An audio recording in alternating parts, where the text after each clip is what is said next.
Good evening, everyone, and welcome to the Brian Crombie Radio Wire. I have a really very interesting and intriguing author and publicist to introduce you to tonight. Hollay Ghadery is her name. She runs an organization that publicizes a whole bunch of other authors. River Street Writing is the name of it. She is the founder of it, and she's been involved in literature and communications for over 20 years, with experience working with businesses and individuals from really around the globe. She's been very nice and introduced me to several different very interesting authors. She's got a bachelor's in English language and literature from Queen's. She's got a master's in fine arts from Guelph. She writes short stories and poetry and nonfiction and reviews, which have appeared in journals across Canada, including the Malahat Review, Grain, Understory, the Antigonish Review, the Fiddlehead, and Room. And she's got numerous different works of nonfiction. Fuse.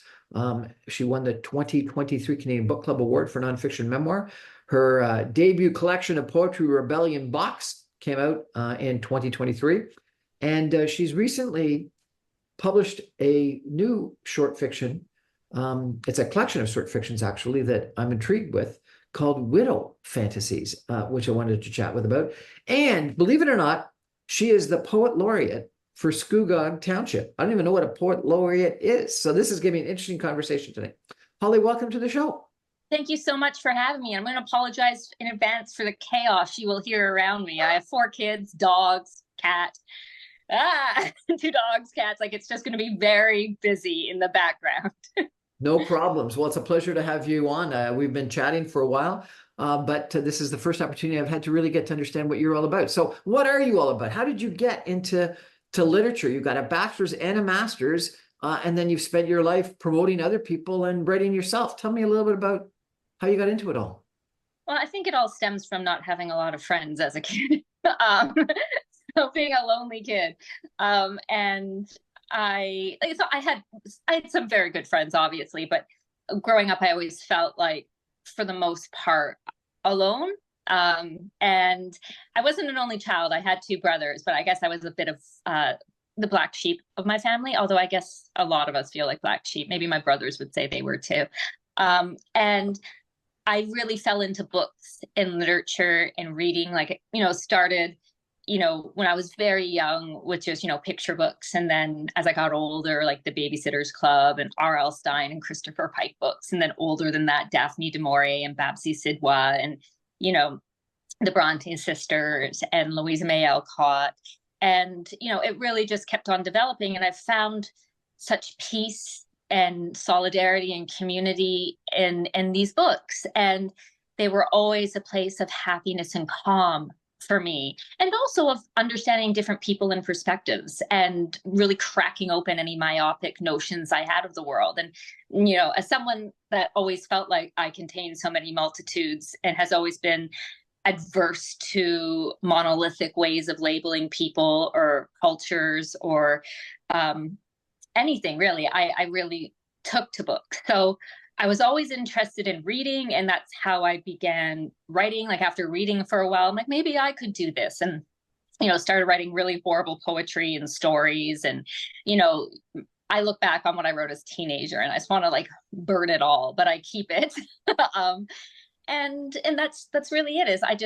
I felt connection, and I love the art, and I will never forget the way I felt the first time I read, like, Frenchman's Creek by Daphne du Maurier, like that feeling of total transportation and transcendence and magic. And if I can bring that to other people, and if I can uplift other incredible authors and books, especially as the publishing world, especially small press publishing, really struggles, then that's what I want to do. Fascinating. Now, you said you had multiple, wasn't personalities, but something in you. What was that reference? Well, we all contain multitudes. So, I'm 6th generation, English Isles background Canadian, but my father's also from Iran and immigrated in the late 70s. So I'm biracial, and I have obsessive compulsive disorder. Have struggled with body dysmorphia and eating disorders, and Also addiction. I'm 8 years sober. And I was someone who always thought I'd never have kids. I didn't want kids, but now I have 4 kids. And I mean, I think we all contain multitudes. And I think, trying to divide people up and put them into boxes. And I think it's so harmful to who we are, and not only to who we are, but our understanding of each other. And we look at the world around us right now, and everybody just wants bottom lines and black and white, and this is right and this is wrong. But I mean, there's so much gray area. And I think that if we could learn to just meet each other where we are and, embrace the multitudes and the complexities that define all of us instead of trying to force everybody into corners, I think that we'd understand each other more, and there'd be a lot more acceptance in the world. And bringing it back to books, I think books are such a fascinating portal into helping people create empathy and compassion towards other people with different perspectives and experiences. How does books help create empathy? Well, I mean, reading creates empathy because you're being exposed to different lives, different perspectives, different cultures, different ways of thinking, and you're really being immersed into different characters. Or in the case of a book of poetry, you're being immersed into this really, different world of language and of seeing the world. And I mean, if you really open yourself up to it and don't go into resistance, I mean, there's nothing like a book to help you understand the way somebody else sees the world. And, it's so valuable. I can remember, reading Miracle in the Andes, which is, I mean, I'm forgetting who wrote it. There was 2 people, but it's the nonfiction account of the plane crash that happened in the Andes. The movie Alive was named after it. And I remember going into it going, I don't understand how anyone could survive that, could live with the fact that they'd eaten other people. And by the end of that book, I was like, you know what? I become a different person if I'm hungry for 5 minutes. I definitely probably would have eaten somebody to stay alive. I mean, they were already dead. And I went into that book with a really strong opinion. There was something morally wrong with the people who'd eaten other human bodies to survive. And I left going, I completely get it. I completely get how that could happen. And it was such a beautiful, life-changing, perspective-shattering book. And I think, maybe if people are, I mean, I realize the irony of saying this as I'm talking to you on the screen, but if people spent less time on screens and more time in books, the world would be a much better place. I'm not sure about becoming a carnivore, but I agree with you. I think that, reading books, particularly fiction, does give you that empathy because you're transporting yourself into someone else's life for a while. And I probably like you, there's so many books that I've read that I just don't want it to end. And I want to know what happened in the chapter after the end of the book. And you really get immersed in somebody's life. Now, I do think some movies do that as well. So some screens do it. But I think books do it better than anything else because with the screen, it's sort of given to you. But with the books, you read the words and you've got to imagine it. You've got to turn the words into an image in your own mind. Well, precisely. I can remember when my first book came out.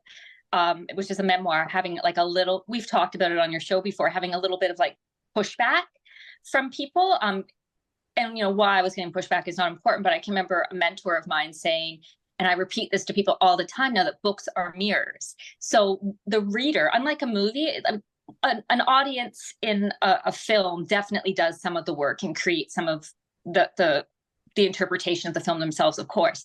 But in a book, an author is really, a reader is really doing a lot of the work. And half of what's being created in that relationship between the book and the reader is the reader bringing their own lives and their own experiences to it, which is why you can have 2 wildly different interpretations of a book. And sometimes, of course, books are multiple different interpretations. Sometimes, of course, interpretations are just wrong and it's poor reading.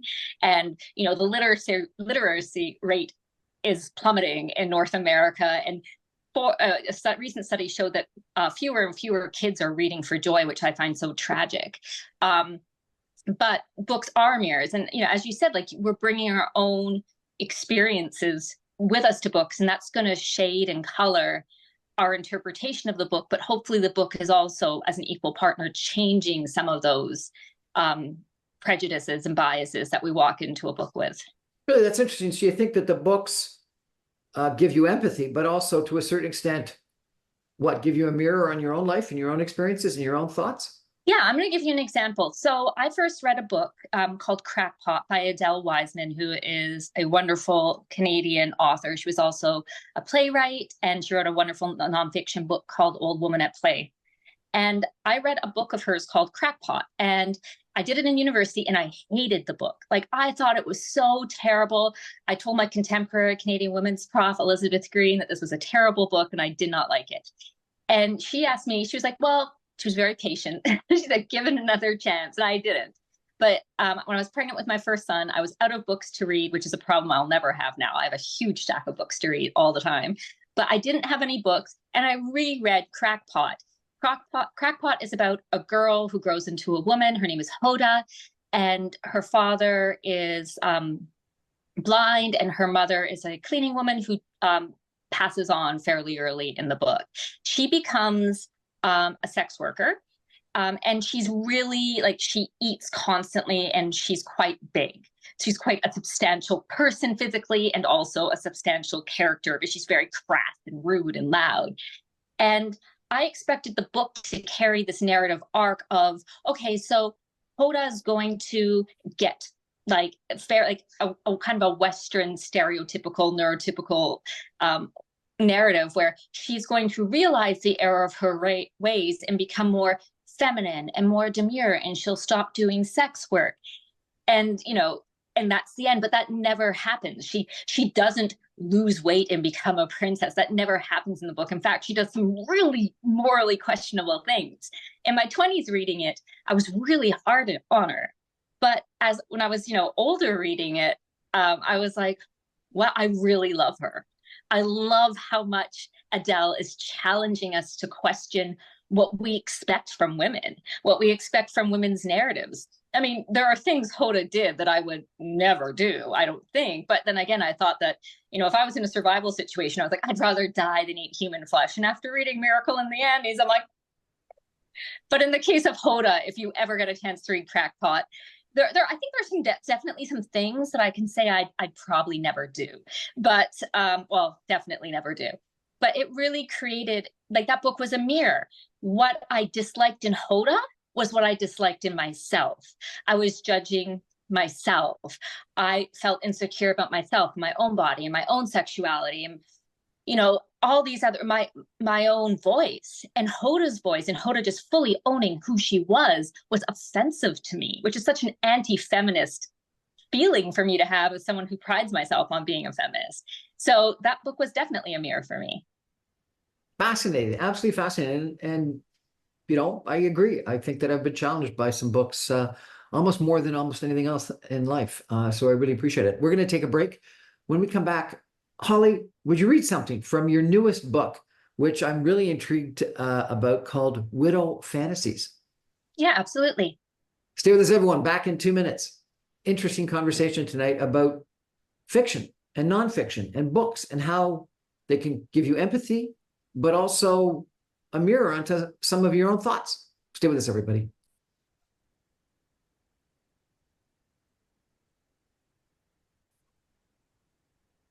We're back on the Brian Crombie Radio Hour with Hollay Ghadery. She is a poet. She's an author. She's a publicist.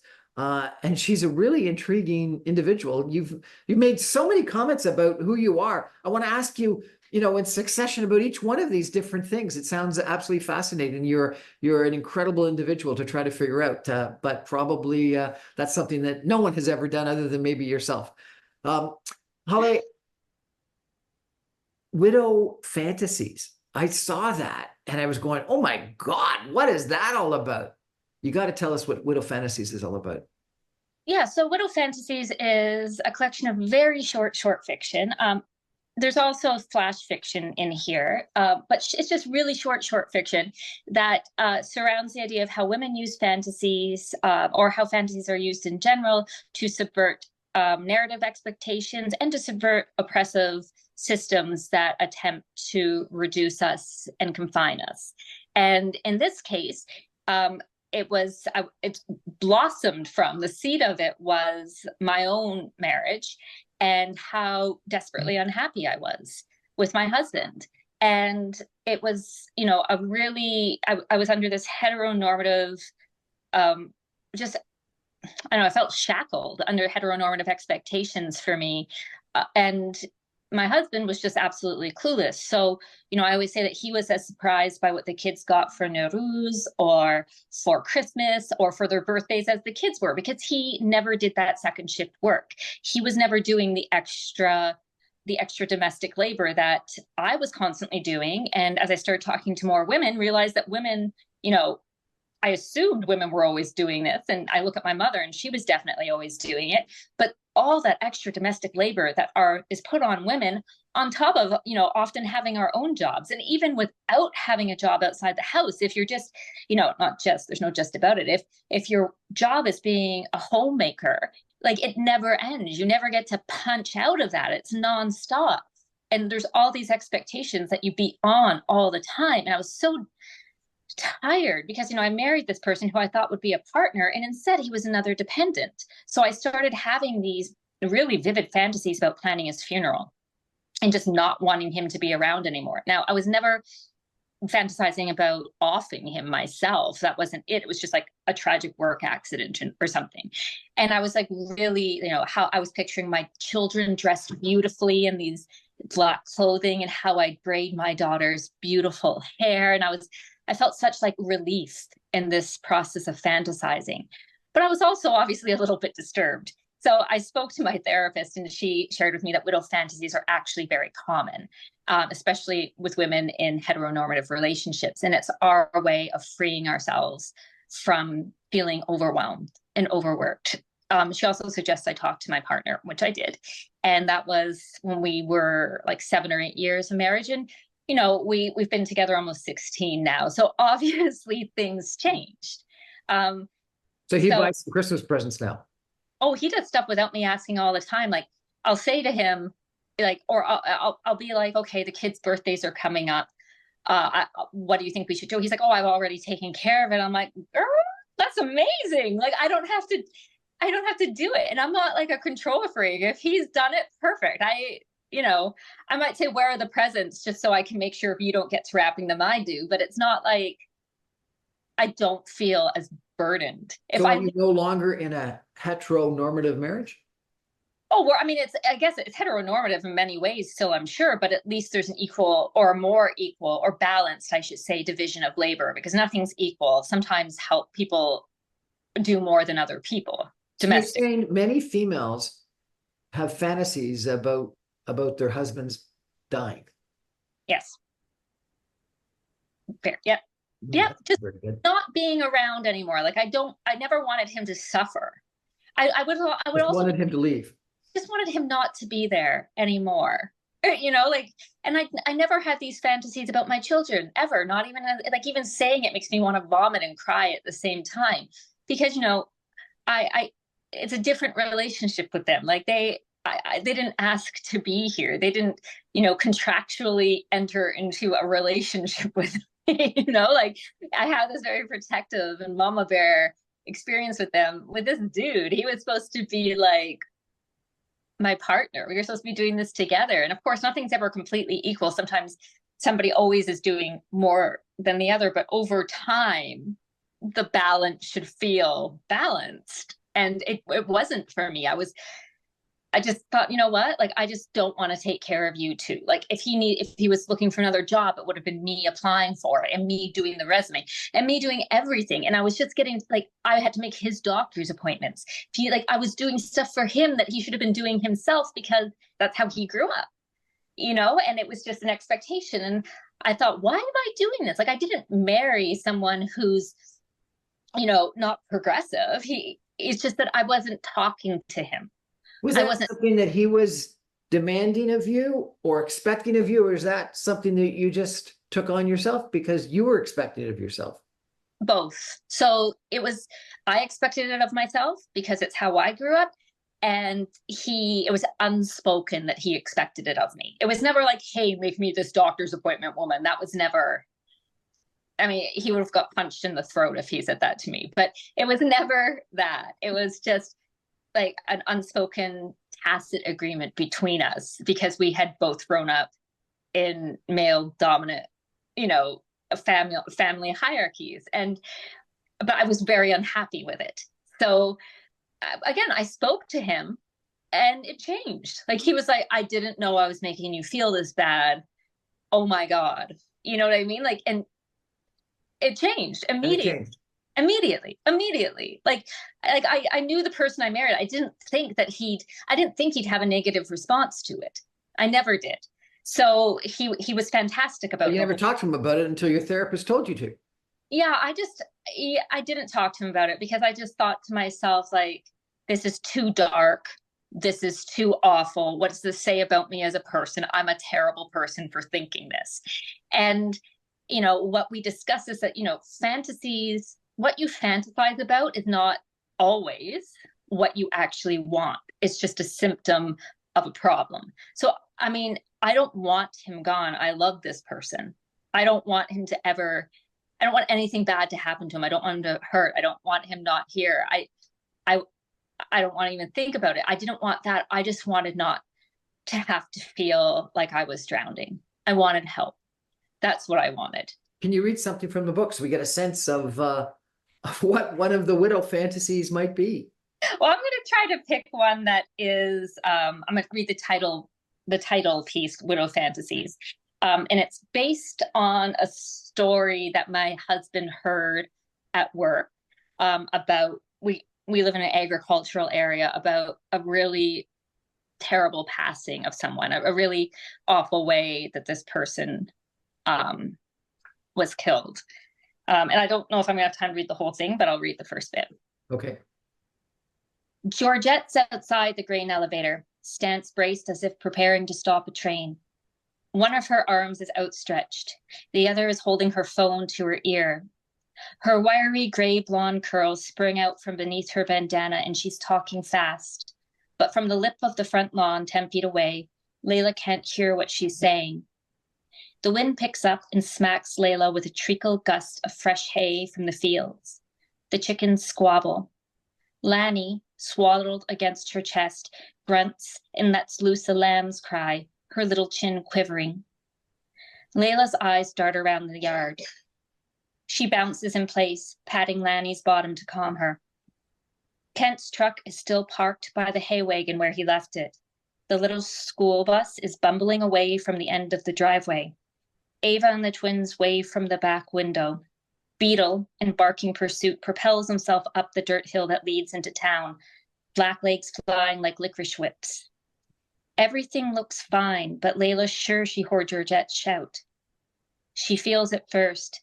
The sweep auger, which usually hums, is thumping. It was stuck for the second time this month, and Kent left to fix it after breakfast. He needed to climb into the grain bin and kick it loose. He'd done it a dozen times before. That was at 6 a.m., so over an hour ago. In her mind, she still sees the stovetop clock splattered with bacon grease. She feels Kent's arms wrap around her waist while she pushes the bacon around with a fork. His warm, minted breath on her neck. The coffee pot gurgling and how he'd said he'd be back for breakfast in a few minutes. How she had to close her eyes against the urge to shrug off her own skin. And that's just the first page of the story. What do you want people to get out of reading your book, Widow Fantasies? I'd like them to get a few things, but I think the top are that there are a variety of very valid ways for women to tell their stories. So these stories, again, are very, very short. So people who are used to either novels or traditional short fiction lengths might be challenged by them. But from my perspective and from talking to other women, especially women with young children, you know, we're constantly being forced to blurt out information and stories and updates in our lives in short periods of time before someone is tugging on us that they need something, that they want something. It's like, I can remember being in play groups with my kids and we would just be like, the mothers would just be like dumping information on each other as quickly as possible because we knew we were going to be interrupted at any second. So these stories and their brevity often mirror the way that I know I and many women go through life, which is trying to, you know, make the most of our opportunity to speak before we're interrupted, whether it be by a child or a man. So there's that. And then there's also that we should not be afraid of shining light into the dark corners of ourselves, and not be afraid about mucking around in there and seeing what that darkness is hiding and what it could say about what we need for ourselves. Again, I didn't want my husband to go away.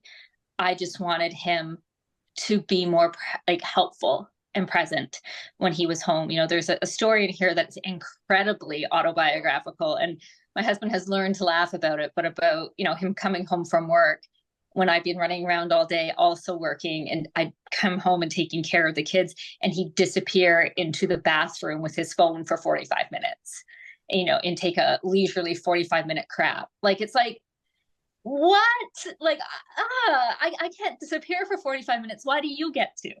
And it's a story that I keep hearing from readers, that, you know, wow, yes, that drives me crazy. That drives me crazy. And then male readers saying, oh my God, that's me, and seeing themselves in there. And it's supposed to be a funny story. And it is funny, but it's also supposed to be, it's a commentary as well. Like, it's both things. So I'd like people But to. after a hard day's work, why can't I take half an hour, 45 minutes to myself, to zen out, to calm down, to relax? Yeah, if nobody's home, sure. But if your partner needs you and they're not getting a 45-minute crap, then get off the toilet and go help. Like, it's non-negotiable. Like, yes, we all deserve time to zen out, absolutely. But, you know, when you've entered a relationship and there's responsibilities that go along with that relationship, then no, you don't. Sorry. What a fascinating story. What a fascinating book. We're going to take a break for some messages and come back in just 2 minutes with Hollay, and maybe delve into her and some of the issues that she's talked about. This is an interesting conversation tonight, everybody. Stay with us.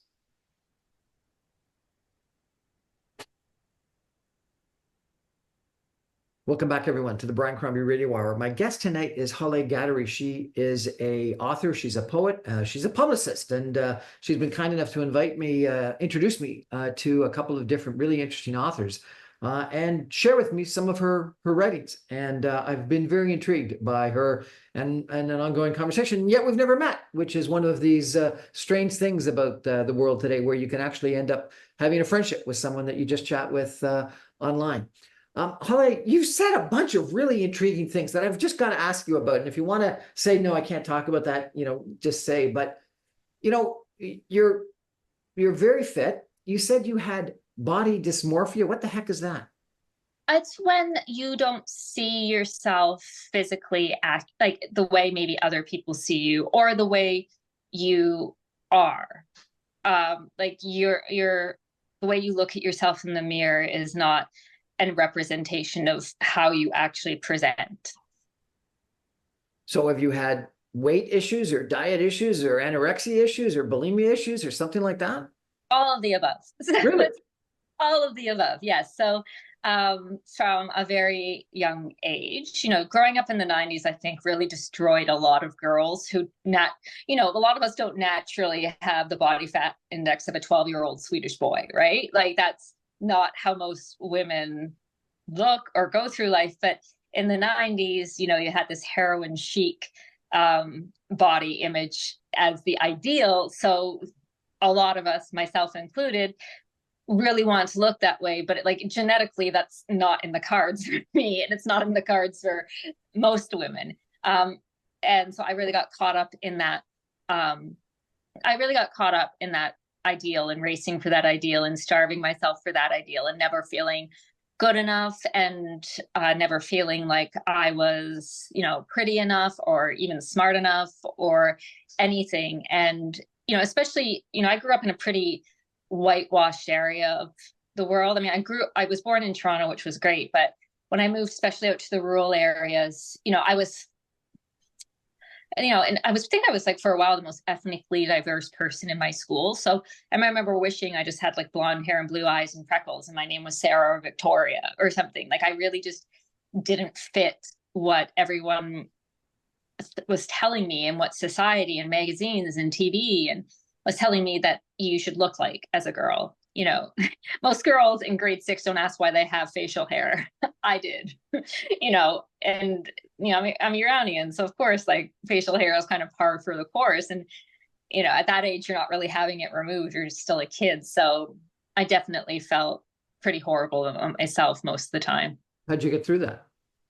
I didn't. I started exercising frequently or starving myself, and then I was like, you know, I eventually I began drinking too much in my early 20s and trying to just kind of blotto out everything I was feeling. And during my teens, I got some very unhealthy, starvation techniques that turned into anorexia. And then when I started drinking, they kind of blossomed into bulimia. And I've even had part of my teeth were chipping because of all the acid. So I've had to have like fillings put in my teeth because they were all like jagged. I had internal bleeding from the bulimia.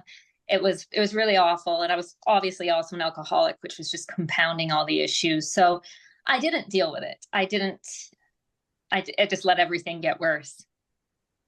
But you obviously got through it somehow. I did.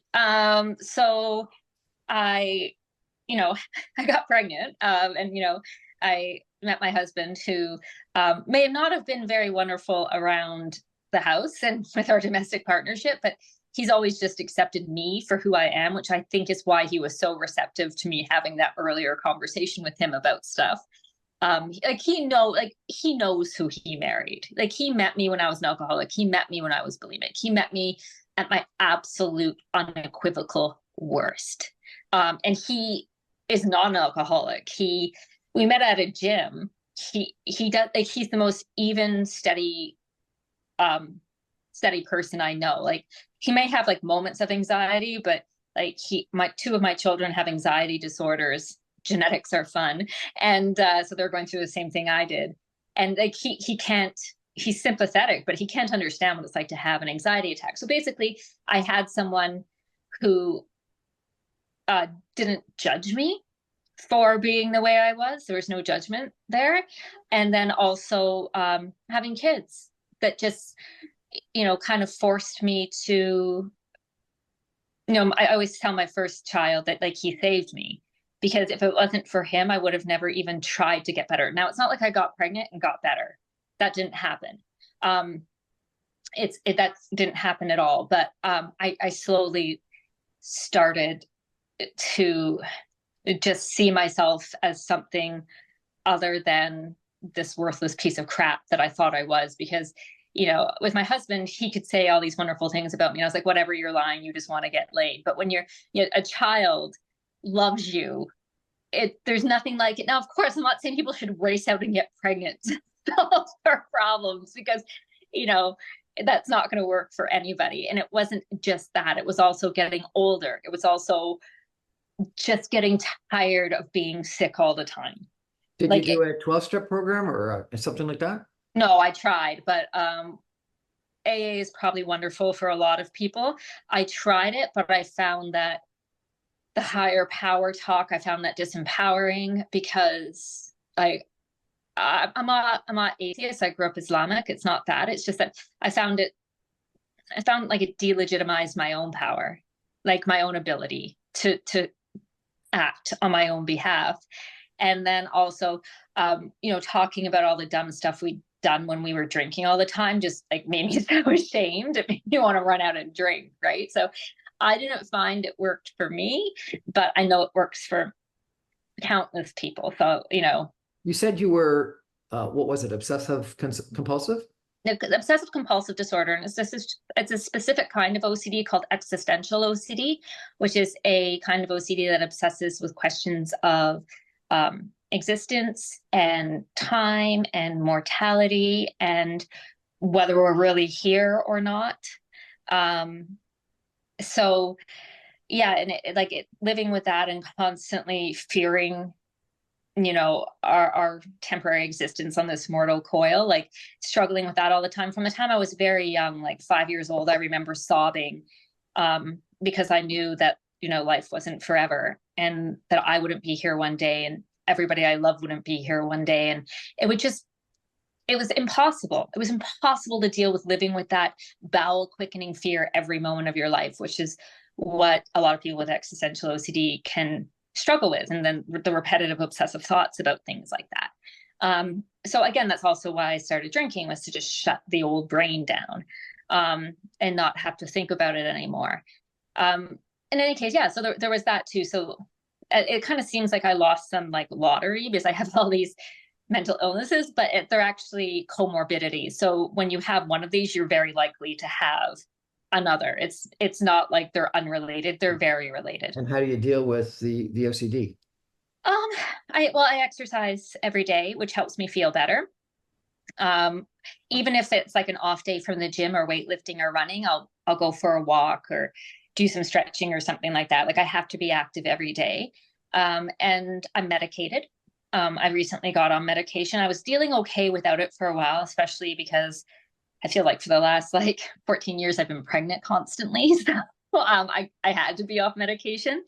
But I got on medication relatively recently, like it was in the last year, and that's been helpful.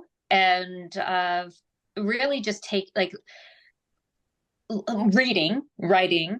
This helps me too, like just spacing out and just giving myself as much grace as I'm capable of giving, which sometimes isn't a lot, but it's more than it used to be. And it's a practice, right? Like, it's not like I'm good at it all the time. Sometimes I'm really hard on myself still, but I'm more capable of, when that kind of diseased voice starts talking, of letting the other voice just say, shut up.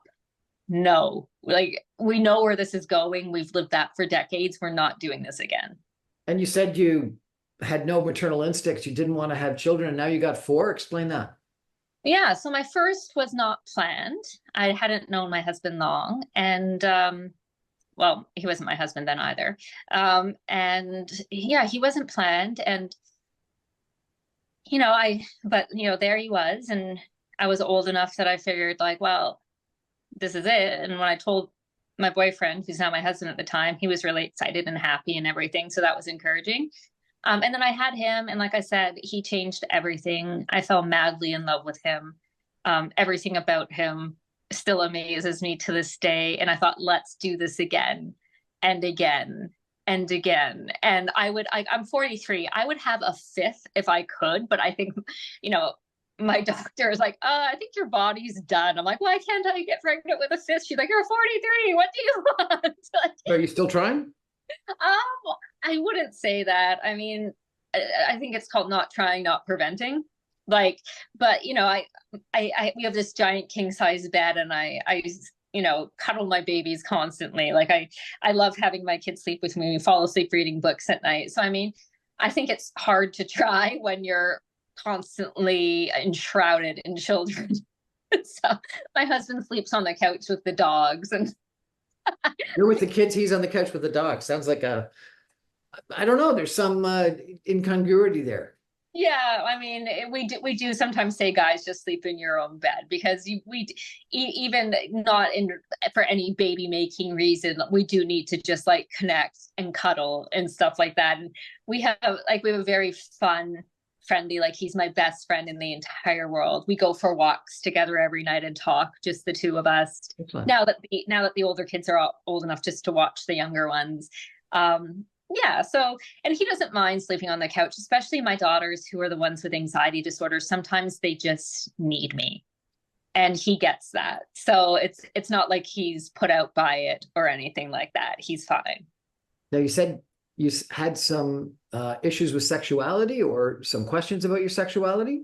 Oh yeah, so in my 30s, I realized that whatever I am, I'm not straight. Like, I'm not like, I'm not a lesbian necessarily, but I'm definitely not necessarily, I'm not a lesbian at all. I'm still attracted to men, but I'm definitely not straight. And I can remember in my 30s coming out to my husband and saying, I don't think I'm straight. And I, put all this thought into telling him. He's like, yeah, I think you're the last person to figure this out. Everybody else figured it out. Like, you telling me this is the least surprising thing I've ever heard in my life. So I mean, I didn't expect that he'd not be fine with it. I knew he'd be fine with it. But I didn't know that everybody else had figured this one out already. It was just me. And part of the reason it was so late with me is, I grew up hating my body and hating myself so much, especially when you're told that, all this internalized misogyny and how women constantly put each other down. Obviously this is changing, but all the cattiness and criticalness and competitiveness between women, and how women uphold the patriarchy. Like, I just really started to freaking dislike my body, and assuming because I disliked my body so much that I would, dislike any body like mine. And then, when I was sober a few years, and I started to remove and unpack all this internalized misogyny, and started really looking around at all the different ways people can be, and all the different representations of people and sexualities and stuff. And when I removed myself from that heteronormative scaffolding and like stepped out of it, and I was like, wow, there are a lot of hot people in the world. And I realized that I am, and not just hot, like very sexually desirable. And I was like, there is no way I'm straight. And I'd had experiences earlier in life that would have directed me towards that conclusion earlier, but like I buried and thought, no, that's not it. So I finally just had the strength to come out and say, I'm not straight. Very, not late in life, I was only in my 30s, but there it was. And I think there's like a little bit of a rise in women later, like in their 30s and 40s, realizing that they're not straight. But so many of us are just taught to hate ourselves and to hate our bodies that it wouldn't occur to us to find them attractive, or people with bodies like us attractive. So this is something I really explore in my novel coming out in 2026. I really get into that a little bit more, but there's definitely a few queer stories, or in this book it starts to come out then. But because I live a very heteronormative life for all intents and purposes, I present very heteronormatively. Like, it's not always a space I'm really comfortable occupying, but then I also think, well, by not occupying it, I'm making it,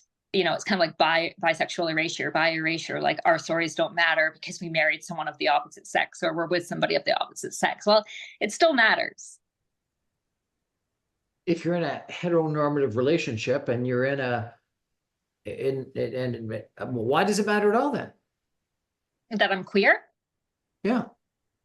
Because it's what I am. Like, me being in a heteronormative relationship doesn't stop the fact that my sexuality is what it is. It's just that the partner I chose is the partner I chose, and he happens to have a certain set of physical attributes, but that doesn't, if he told me I'm going to be, like, I'm transitioning, or I'm non-binary or whatever, that wouldn't stop me from loving this person.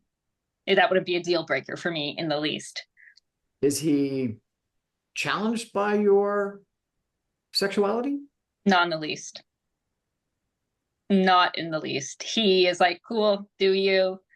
Like, he is the most absolutely chill person I have ever met in my life. He is, if he was a color, just like when I think of him, I think of sky blue, like a complete open blue sky. Like, he's just very wonderful and accepting. And we all have our things, we all have our baggage, we all have he's the only person I've met in my life that could fall asleep standing up. When this guy's brain turns off, it turns off, and he has fallen asleep standing up before.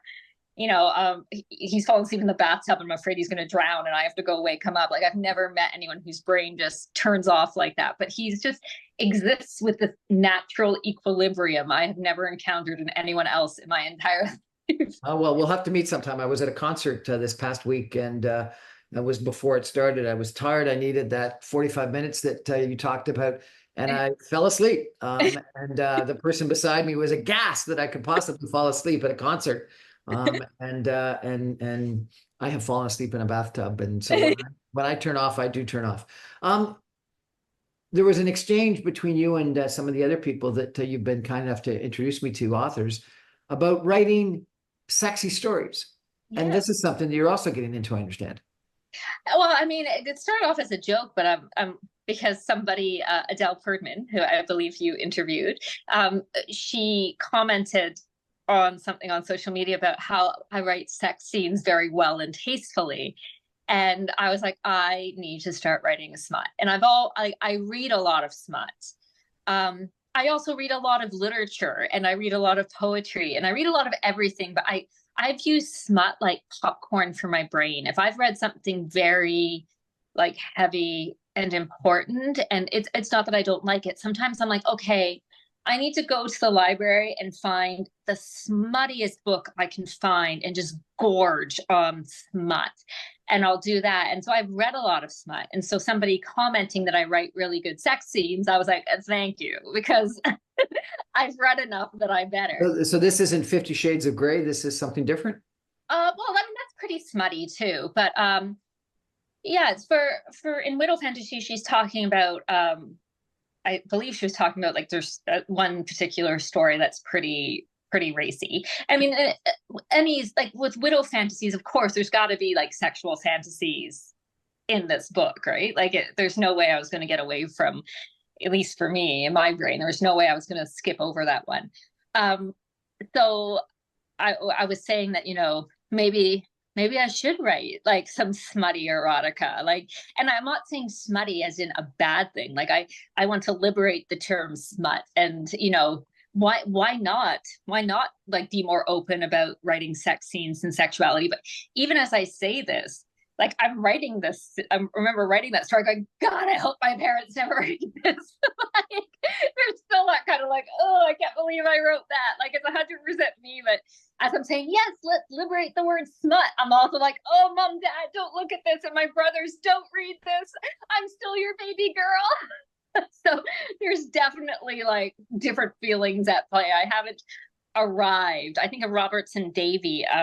Somebody said to him that, you're at one point they read one of his books and said, your stories have been so tame. And then suddenly in this new book, there's quite an explicit sex scene. And he says, oh, well, my mother died. So he felt like he could finally write this. I'm like, well, I want my parents to live forever. So I'm just going to I don't want to have to wait for them to pass to be who I am and to write what I want to write. So I guess I'm just going to have to be uncomfortable with the prospect of them reading this and being aghast at their daughter. I'd rather them be aghast than not here. So I'm just going to own it and do it. And I'm not going to wait for someone not to be around anymore to be who I am. Hollay, this has been a fascinating conversation. Thank you so much. We're going to take a break for some final messages and come back with a couple of concluding comments in just 2 minutes with our guest, author, poet, Hollay Ghadery. Stay with us, everybody. Back in 2 minutes.